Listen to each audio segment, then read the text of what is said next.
Everyone welcome to my channel. আশা ৰাখিছোঁ সকলোৱে ভালে আছে আৰু ভালে থাকিব। এয়া গাইজ চাহ পাইছে আপোনালোকে, পাৰ চৰাই নিচিনা ঘুঘু চৰাই চাহ পাইছে। এইবিলাক আমাৰ ঘৰতে ঘূৰি থাকে, পাকঘৰত চাউল খাই থাকে, পাকঘৰত সোমাই পেলাই। এইবোৰ মানে ফেমিলি মেম্বাৰ নিচিনা আৰু গাইজ। কি ধুনীয়াকৈ আমাৰ চাৰিওপিনে মানে ঢেৰ আছে দেই। আমি এইবিলাক মানে ৰক্ষণাবেক্ষণ দিওঁ, আমি এইবিলাকক নামাৰোঁ, নেখেদোঁ।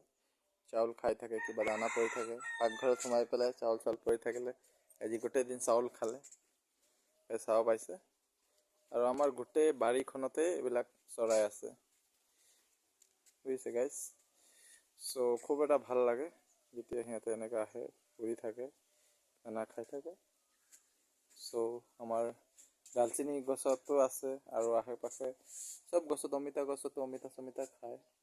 অমিতা গছ দুটা, এইটো এটা ভাঙি গৈছিলে, এইটো মানে ভাঙো হৈ গৈছিলে, মই কলম কৰি দিলোঁ আৰু সেয়া এটা কলম কৰি দিলোঁ, প্লাষ্টিক বান্ধি থৈ দিছোঁ। চ' আজিৰ ভিডিঅ'টো ইমানতে সমাপ্ত কৰিম বুলি ভাবিছোঁ গাইজ। চ' টেক কেয়াৰ, বাই বাই।